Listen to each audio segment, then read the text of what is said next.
We have a ton of news and rumors packed into today's video, including the latest trade talk around players like Jack Eichel and Sam Reinhart in Buffalo. We also have Matt Dumba. We have Zach Hyman in Toronto. Where is he going to end up? Dougie Hamilton as well. Plus, we have the Masterton Award winner, a signing in Toronto, and more. We'll discuss all the latest coming up next.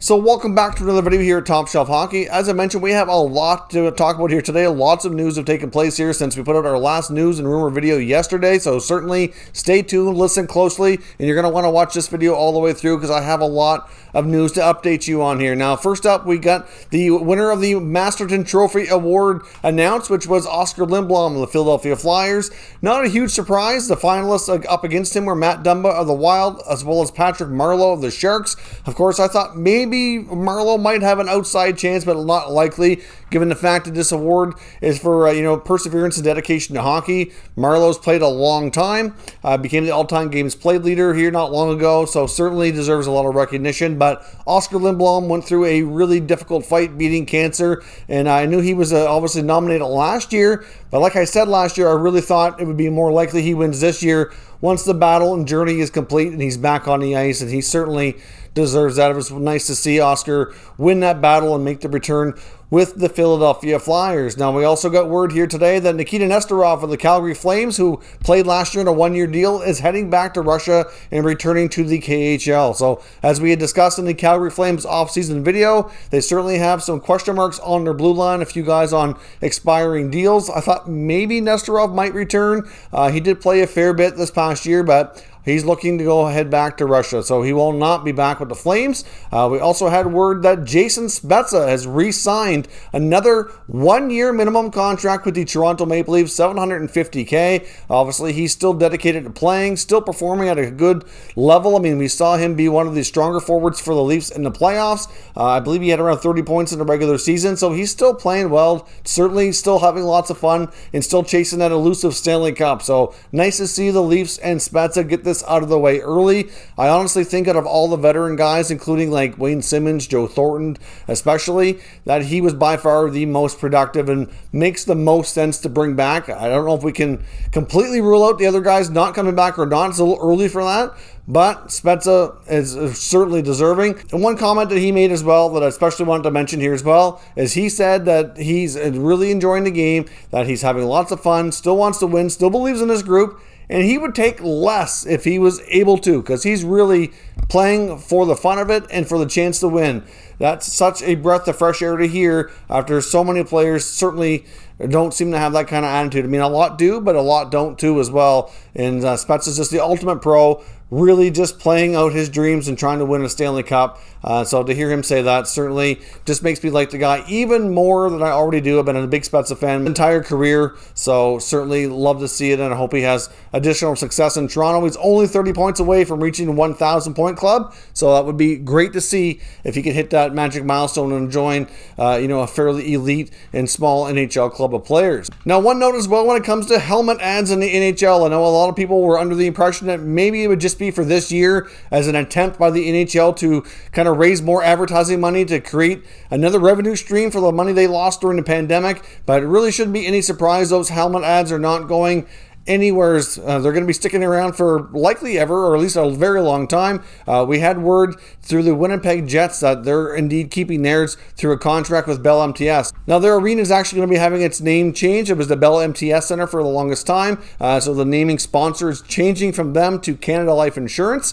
So that they will be the title sponsor there for the arena, but Bell MTS will still have an affiliation with the club. They've been secured for their services for their team and are going to be a helmet sponsor for the next 5 years. They have a 5-year deal with the Winnipeg Jets. So that just goes to show you that helmet ads are not going anywhere. I would suspect we'll see more teams with similar agreements here as well. And it wouldn't be surprising if they continue to find ways to add ads in more places too, to kind of increase revenue to make up for that lost money. Former NHL player Dmitry Yaskin, who was this year's KHL's MVP, actually is looking to make an NHL return for the upcoming season this fall, and there's speculation that he's likely going to be signing, I believe it's going to be a 2-year deal with the Arizona Coyotes. Now, he can't officially sign until after free agency officially begins, but at this point, it's looking low. That's pretty much on a verbal agreement, and we'll put pen to paper when they're officially able to here. But Jaskin making his return to North America in the Coyotes organization. And we also have word from various NHL insiders indicating that it's quite likely that Rod Brind'Amour and the Carolina Hurricanes announced an agreement here on a new contract for the head coach sometime in the next couple of days. It looks as though majority of his staff likely is returning with some potential minor tweaks. Of course, one of his assistant coaches was given the option to talk to other teams and seek other opportunities, and he's the one that coaches the defense as well. So they might be in line to find a new assistant coach to work with their defense. It's possible, but I know Kevin Weeks of the NHL Network, who also gets a lot of inside information, had this on Twitter earlier saying he expects an announcement sometime this week on Brind'Amour. So with a lot of other insiders saying as well they expect him to stay, it looks as though that should get ironed out and made official here very shortly. And before we jump into the rest of this video and talk about the NHL trade talk for the day, I just need to take a minute and acknowledge our channel sponsor, Manscaped. Top Shelf Hockey is proud to be sponsored by Manscaped. Of course, with Manscaped, we have a special offer here for all Top Shelf Hockey viewers where you can get 20% off and free shipping into all orders at manscaped.com. Now, of course, Manscaped just launched a brand new Lawnmower 4.0 trimmer, which is a fantastic product. They've taken the level up here even again with the skin-safe replaceable blades. It's waterproof, it's wireless charging, has a travel lock on it, as well as a nice light so you don't miss what you're doing. So certainly a terrific product. Now, many people associate Manscaped with their trimmers, which is certainly kind of their top product, but they do have a lot of other great options as well, including what they call the Weed Whacker, which is another trimmer for your ears and nose. And they have a variety of deodorants and sprays as well, which also keep you fresh and are terrific as well. So certainly Manscaped has a lot to offer, and we certainly highly recommend all of their products. So check out manscaped.com and use promo code TSH for 20% off and free shipping.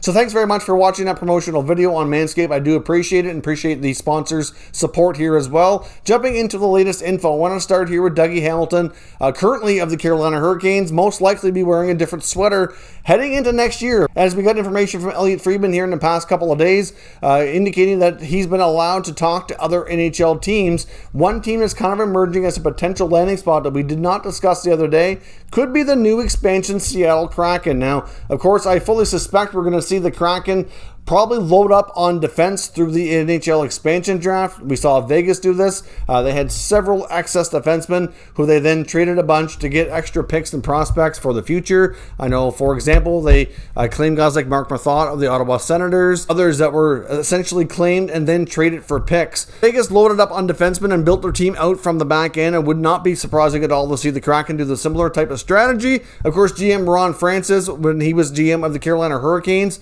did exactly that. A lot of the depth on the Canes blue line was put in place before Francis was out as GM in Carolina. Of course, they've continued to do that. They've had a strong blue line for quite some time here. But certainly, Dougie Hamilton, even though there's no connection there from the Canes to Francis, because Hamilton ended up in Carolina after Francis was out, but still, it's a player that would make a lot of sense for Seattle to go after. A top right shot defenseman, a team obviously with no salary cap issues. We don't know what they're going to end up with for a cap hit after the expansion draft, but the odds of them taking any big contracts are pretty slim at this point. They could add a star defenseman right off the bat, and it would not be a terrible idea at all. Now, of course, for them to make a trade for Hamilton, probably not very likely, given they really don't have much of anything they can trade right now outside of draft picks. But once we get to the expansion draft, maybe they take some players and make it a trade that way.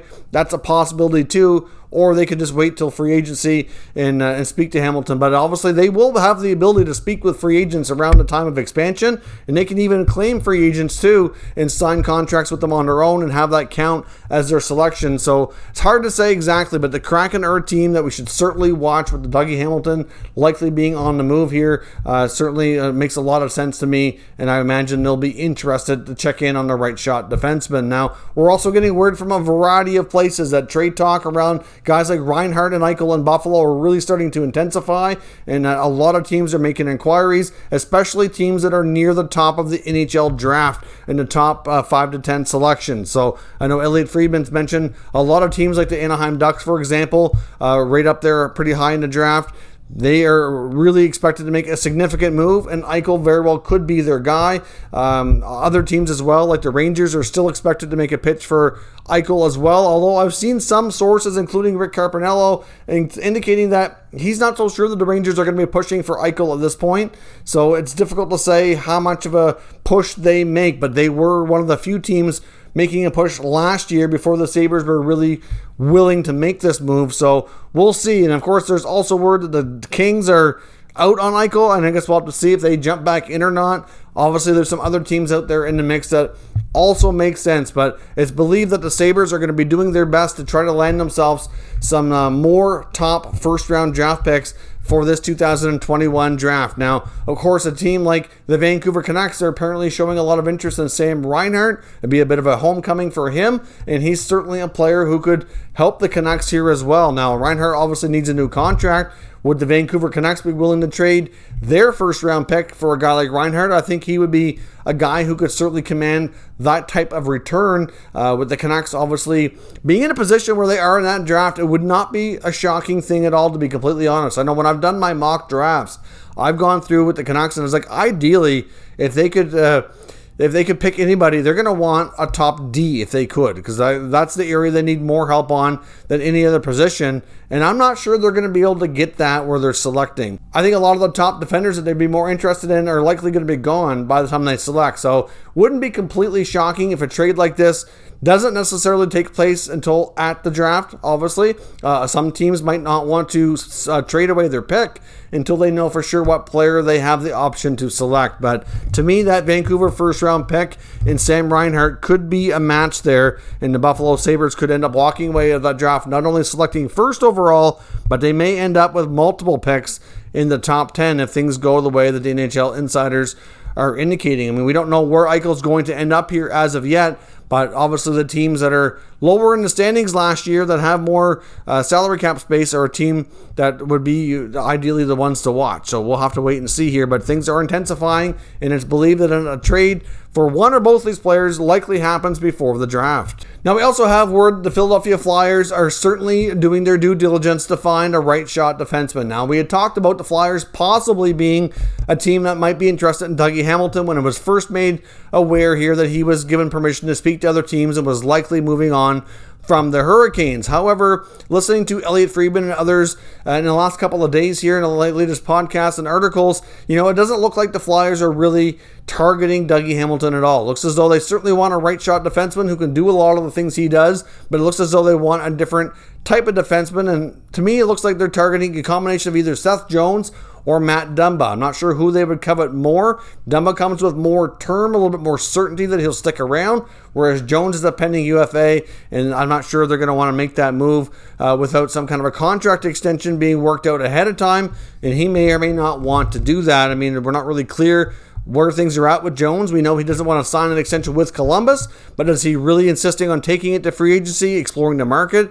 Or is it, if he gets the right trade with the right fit, would he do that? It's something that we don't know the answer to here as of yet. But certainly the Flyers, one of their top priorities this offseason is to find a top right shot defenseman to play with Ivan Provorov, and really needs to stabilize that back end. That's a huge problem for the Flyers. And either one of those guys would certainly be, guys that I can understand why they'd have interest. Now, when it comes to the Minnesota Wild and Matt Dumba, clearly I think they're going to want somebody in return who's probably a center iceman ideally. I wonder if they might want a guy like a Morgan Frost, for example. I know Travis Konechny's name's been out there, but he's obviously more of a winger. I don't see the Flyers moving like a Sean Couturier. I don't think that would happen. To me, that would be a mistake on the Flyers' part. So hard to say what the return would need to be in that scenario. If they make the acquisition with Columbus and Jones, to me, they're going to want a center as well. Maybe a combination of a center and a defenseman if they're taking more of a futures-based package too. So the Flyers do have the necessary assets, in my opinion, to make those kind of moves happen. They do have some decent-looking prospects that have not made it to the NHL yet, some that are kind of on the cusp or have had a small taste of it, and some younger players on their roster that could be involved too. So to me, the Flyers can get this deal done, and one of those two defensemen certainly appear to be their primary targets here for a trade in the not-too-distant future.